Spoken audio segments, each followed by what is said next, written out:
From Eyewitness News, this is Newsmakers. Since Gina Raimondo was elected, the General Treasurer's office hasn't been the quiet corner of the State House it normally is. And when you're done doing that, you know what I asked you to do? Do it again!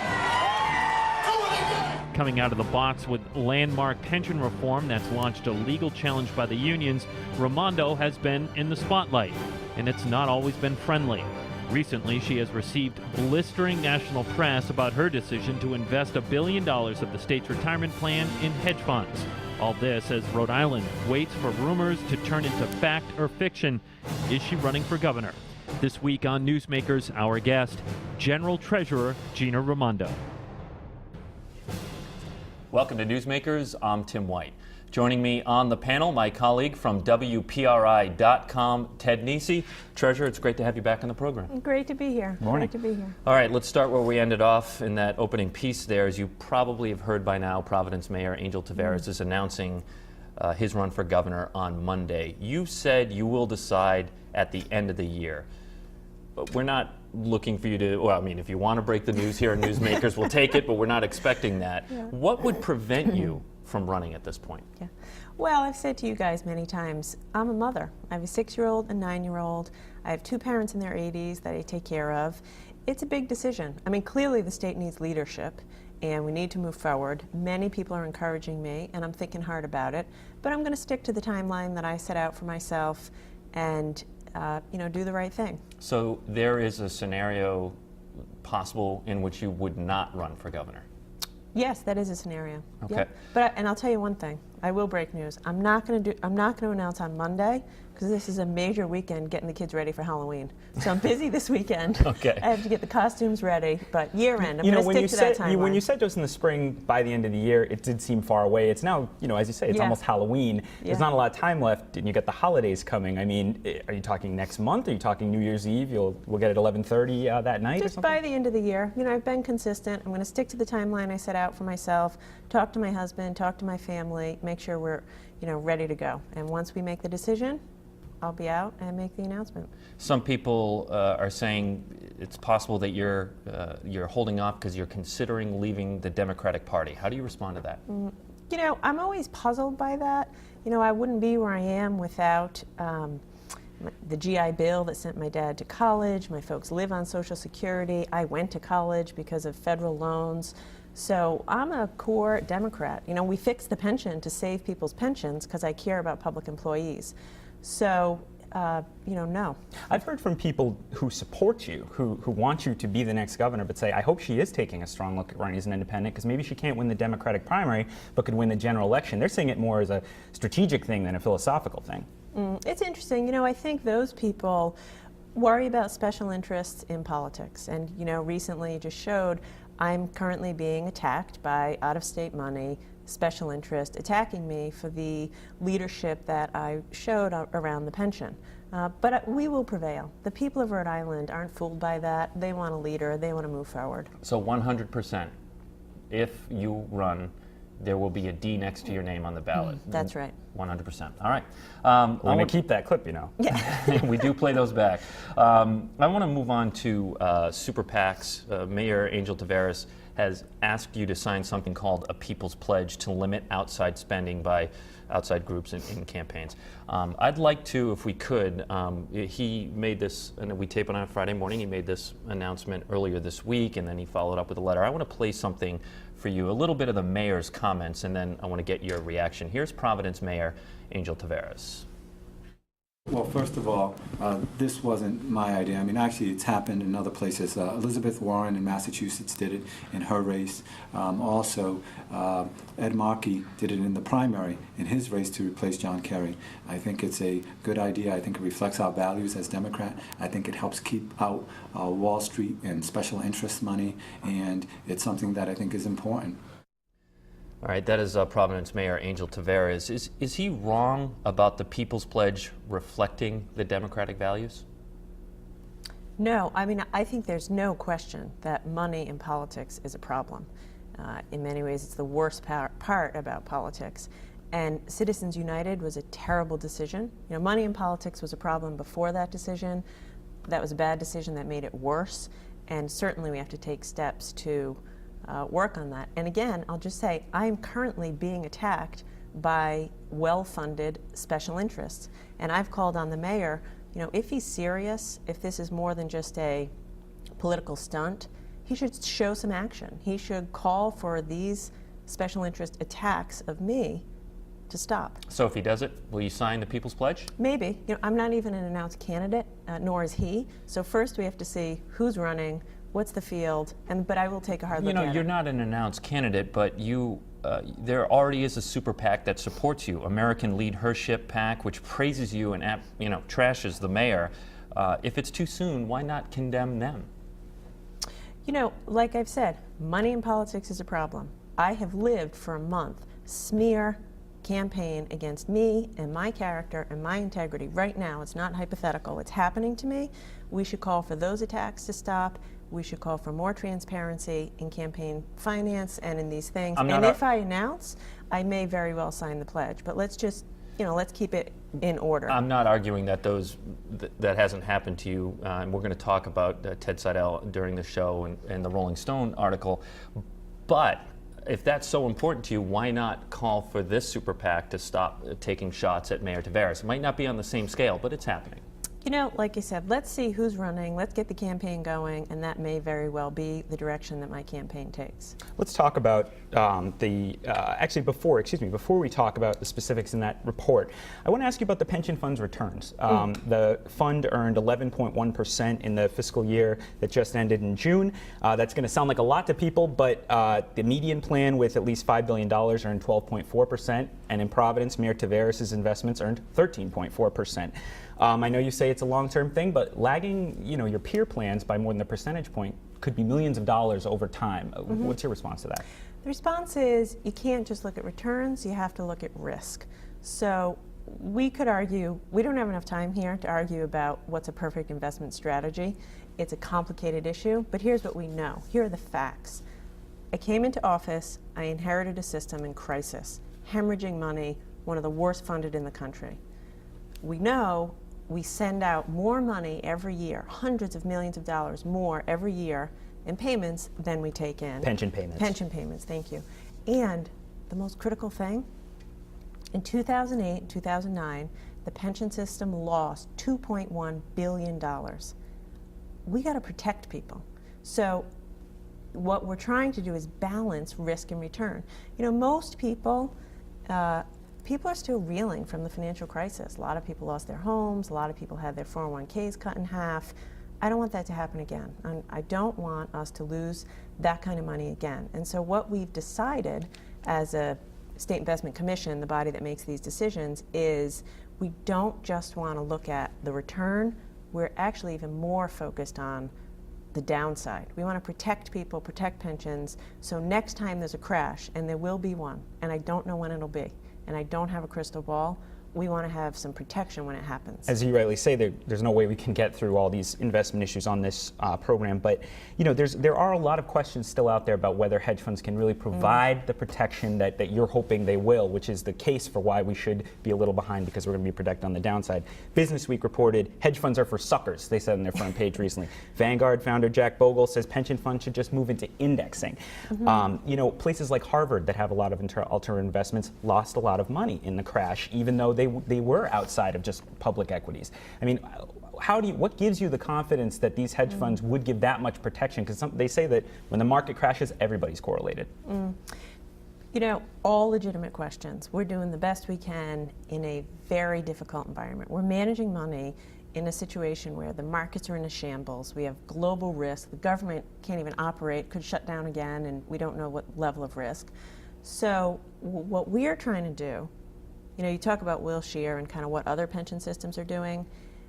I just care about Rhode Island. I just care about paying the pension checks, protecting the people in Rhode Island's public system, and protecting the taxpayers in Rhode Island.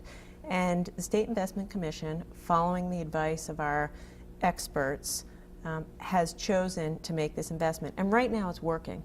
So if you look at the level of risk in the pension system today, relative to when I took over, it's substantially lower, much less volatility. I sometimes describe it as the roller coaster you know, it's the ups and the downs and the ups and the downs. What we're trying to do is smooth it out. And at least at this point, the strategy we've chosen is working. 11% return with less risk. We're going to pay pension checks. As Ted pointed out, that return is below the average. And look, I know hindsight is 20/20, and you've been talking about risk and all that. But you like to say that your goal is to make the pension fund stronger. I mean, if we had not invested as much in hedge funds against, again, $1 billion, and let's say we went into the S&P index fund, wouldn't we be stronger now? Wouldn't we have a better return with much lower fees in those type of funds? Well, it's like this. If you were to get in your car and drive home and go 55 miles an hour, you'd get there in less time than if you drove 90 miles an hour. So, yes, if we put all of our money into riskier assets, and the stock market is a very risky asset, remember, see, people are forgetting, remember the pain and suffering that people suffered. Real families lost their houses, lost their nest eggs, lost their savings account, gone, cut in half when we had the stock market crash. So right now, yes, we're on an upswing. Yeah, absolutely. The return would be higher if we put all of our eggs in that basket.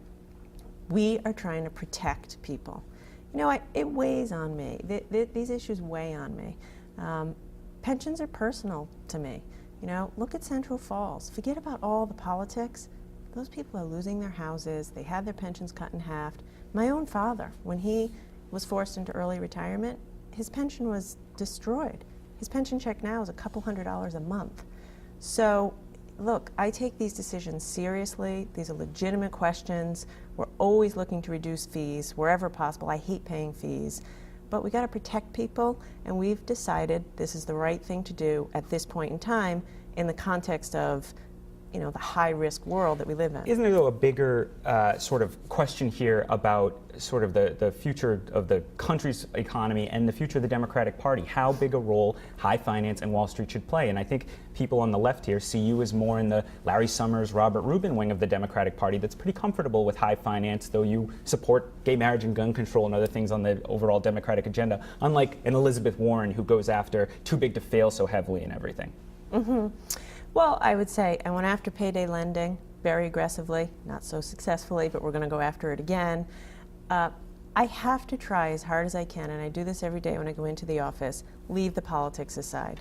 You know, as the treasurer, as a fiduciary, we need to protect taxpayers and protect pensions. And a lot of these guys coming in from out of town, they don't know what it's like to live in Rhode Island. They don't know how much people are struggling. They don't know down the road in Central Falls how much those people are suffering when their pensions were cut in half. And it weighs on me to say, yes, it's hard political decisions for me. I'm getting beat up by folks for the decisions we made, but it is working, right? We made 11% return. Our goal is 7.5%. Our goal is 7.5% every year. And every time we have a down year, you have to make that up, and it's very hard to do. One of those things that you're getting beat up on is transparency in these investments. We have to take a break on the program, so when we come back, I'd like to talk about that. Our guest this week is General Treasurer Gina Raimondo. Stay with us. You're watching Newsmakers.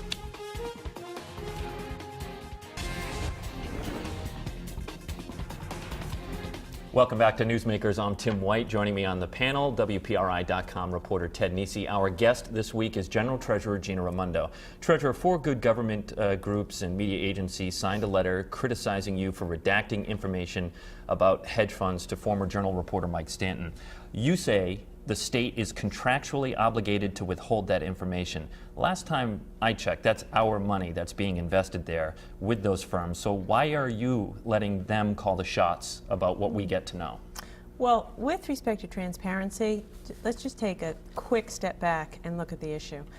I have been committed to transparency, and at every step, my office under my leadership has gone above and beyond what's required. We've put all of our fees, our pension fees, online. We're one of only a handful of funds in the country that does that. I make all investors that do business with the pension funds sign a pledge that they're not giving me campaign contributions. First time that's been done. We launched an investor relations portal to put everything online. So none of that was required. We've gone above and beyond to be the most transparent we can. Yet on this issue, On Seems like this issue, we've given... taking a different tact. No, on this issue, we have given everything we're allowed to give. We, I have to ask you because we're, I want to get off of this stuff too, but in the report, the Council 94 Commission, it also alleges you ran for treasurer because you saw, quote, an opportunity to enrich yourself and your hedge fund backers because the state is an investor in Point Judith Capital, your former venture capital firm. How do you respond to that allegation? That is absurd. That is a paid-for political attack by my political opponents. It's a smear campaign that isn't doing a single thing to move Rhode Island forward. I ran for office to protect the people of Rhode Island, to stand up for all Rhode Islanders, and to make this pension system secure. I came into a system in crisis. This system was hemorrhaging money.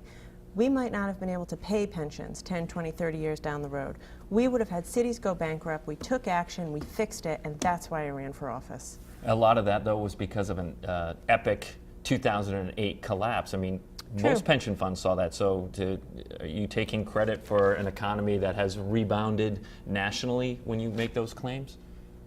No, I mean, this pension system has been, Rhode Island's pension system has been in decline for decades. The collapse exacerbated it, to be sure, but it was very poorly funded even before the collapse. I mean, it was designed to pay people more retired than when we were working. That's not sustainable. I do want to pivot back just briefly to that transparency issue. Is this trade-off with transparency to gain access to those investments, is it worth it? You know, a couple things. The state's been invested in alternative assets since 1982. We've been signing these kinds of contracts with confidentiality agreements since 1982. So that makes it right? Well, this thing, we've given everything we're allowed to give. There is certain information, business strategy information, that it's in our own interests, it's in the state's interest not to make that public, because it would impair the ability of these money managers to execute their strategy and make money for the people of Rhode Island. And the other side would argue that it's in our interest to know how much we're paying in fees and how it's being spent, where it's going. Well, but they do know what we're paying in fees. It's online. Under my administration, we've pushed the envelope on disclosure, and we're one of only a handful of states that do that. So all the fees are online, all investment committee meetings are in public, anyone can attend. We've really gone above and beyond to be transparent. You have, just listening to you in the first half of the program, we were talking about the Seidel report and your defense of all that, and we certainly do get wonky on the show. You know, that's why we're here, and that's why we do it. You. But I have to tell you, to the average Joe, this is all, it's really confusing. It and is. they're hearing one side saying Gina Raimondo cares more about Wall Street than the little guy, and then you come out with a calculator saying here's why it's all working, right? So how do you make that resonate with people? Right. You know, I just keep going back to, if pensions aren't there for people, if the well runs dry, people get hurt. If a town goes bankrupt, everyone gets hurt. So I think people know, I think Rhode Islanders know, I've done the right thing for the right reasons to protect people. And maybe just every decision isn't perfect. These are really complicated issues, but I've had a single goal in mind: protect pensions, protect the people of Rhode Island, move the state forward. And they say, look, just halting the COLA wasn't the only way to get this thing done. Isn't that their argument, that there are other ways to do this, other ways to say? They're not saying we want the pension system to fail, right? Other ways you're now considering in the mediation, by all accounts, even though I know you're not going to say anything about it. Right. You know, as you know, no one knows better than you, we spent a year working to try to craft that solution. You know, we had hours and hours of pension advisory group meetings, all held in public. I think 36 hours of public hearings by the General Assembly. It was a complicated bill. We ran hundreds of actuarial runs, all put online, open to the public. And, you know, we did our best with a tough situation, and it worked. We fixed it. Cut the unfunded liability in half and saved the people of Rhode Island $4 billion, and the vast majority of the General Assembly voted for it. So it was really an exercise in coming to the middle, leaving politics aside and fixing the problem. I want to ask you about, you decided, the State Investment Commission that you're urging decided to get out of investments related to guns, to divest from that. And I was surprised because you speak so much about fiduciary duty and getting good returns and risk and everything. Well, by all accounts, gun makers are doing quite well under President Obama's administration because gun owners are worried that the laws are going to change there. Aren't they profitable? Isn't that actually ignoring your fiduciary duty by not sticking in a profitable sector? No, not at all. I mean, first of all, I would say as a mother and as a public official, I worry. I'm deeply concerned about guns. Drop my kids off at school in the morning, I'm worried. Probably like you, probably like a lot of parents. So we need to do more to stop gun violence and protect our kids. It's not at all a conflict. You know, we make choices as fiduciaries. When Sandy Hook happened, the State Investment Commission started to take a look at this. And for the past 9 or 10 months, we've weighed the pros and the cons. And then the other day, by unanimous vote, the commission decided to take a step to sell our stake in a gun distributor. We felt it was the right thing to do and the right investment decision in the long run. Do you really feel that divesting in investments in gun manufacturers is actually going to stem gun violence? It could. First of all, it sends a strong signal. And second of all, I mean, when you invest in a gun company, you're quite literally, you know, fueling that industry. And we just decided there are better, safer ways to make money than enabling and fueling the gun industry. Is there a danger in politicizing investment decisions like this? Absolutely. And that's not what we've done. You know, I have long said, don't politicize investment decisions. I mean, as Ted said on the break, arguably the decisions we've made in the pension fund have caused me a lot of political headaches. But that, I don't care. How is this not a political decision, though? As Ted just pointed out, gun manufacturers doing great. Well, as Ted also just said, regulations could change tomorrow, which could cut their market value in half. It's a highly regulated industry. They face regulatory risk, headline risk. We invest in a lot of highly regulated industries, don't we? I mean, you would know better than I. You know, gun manufacturers aren't the only ones. Brown University has True. a campaign right now to divest from coal because of global warming and because of the new regulations on coal-fired power plants. Are you going to look at that? We may. So what we're doing, these questions all go into kind of, well, where does it end? You know, guns are bad, coal is bad, tobacco is bad. Right, and so, right. and it's like a good discussion to have. We had this decision to make and we took action. What we are doing is, for the first time ever at my urging, the State Investment Commission is in the process right now of putting together a corporate governance policy, which most pension systems have. We've never had one, which sets out guidelines for how to deal with exactly these issues. That could easily take us a year to finish because it's so complicated, but it's this balance between risk and return. And how do you strike that balance? But you made the gun decision before the policy was finished. We did. And before you run for governor. Well, we made it before the policy was finished because we had that decision today. And by the way, it's been a good process. I mean, the State Investment Commission first looked into it, I think, in January, right after the Connecticut tragedy. We've talked about it at the meeting since then, and we came to a consensus this was the right thing to do. We have about 3 minutes left here, so I want to kind of move through a couple of topics here. I heard you say in Dan York's show that crime is up in Providence. Our colleague Dan McGowan covers Providence. He's gone through the numbers. Crime, in fact, is down in Providence. Yes, and I appreciated that correction. So what are you talking about when you said that? Right. You know, it was a mistake. I appreciated the correction. I tweeted him right back and said that. But let's face it, any amount of crime is a problem, and we have to do better. You know, so was that like a campaign talking point that got out of hand? No. Or? At the time, Dan was going after me, and Dan I York, goofed. to be clear. Dan York was going after me, and I goofed. This is Domestic Violence Awareness Month. I've been to your Facebook page. It's clearly a priority for you. But what are you doing on the policy level to address that? Yeah. So one of the programs that I run is called the Crime Victims Compensation Program, and the Treasurer's Office has run that for a long time. It provides compensation to victims of violent crime. As a footnote, when I took office, there was a 900 claim backlog in that department. We cleaned that up. It's now 0 of a backlog. I'm proud of my staff for doing that. And most recently, we worked with the General Assembly to expand the program. We now can provide money to victims of domestic violence to relocate. So we kept hearing from the community, you know, gosh, if people could just get out of a dangerous situation, they could maybe save their lives and certainly be safer. So we now provide up to $2,500 for victims of domestic violence to relocate to get out of a dangerous situation. Very briefly, Rhode Island political scientists say we have a weak governor's model. Do you support the constitutional convention question on next year's ballot? You know, I don't know. I think I probably would, but I'd want to think about it a little more. Here's what I do support: fundamental change. Like what? Like pension reform. But is there anything you would want to see? And we have 30 seconds out of a constitutional convention, line item veto, so on and so forth. Have you thought about that? I haven't. Not enough to give you a proper answer, especially in 10 seconds. Yeah. But I do think it's time to stop tinkering and it's time for bold change to move forward. So you will announce by the end of the year, and you will be a Democrat still in September of 2014. Correct. The series is tied at 1-1 as we tape this. How are you feeling about the Sox? 10 seconds. I'm feeling strong. All right, it's good. their year. Have we ever had a politician say they're going to lose? Never. We're going to keep that streak going. Thank you for watching. If you missed any of it, it's on WPRI.com. Our thanks to General Treasurer Gina Raimondo. For Ted Nesi, I'm Tim White. We'll see you next week on Newsmakers.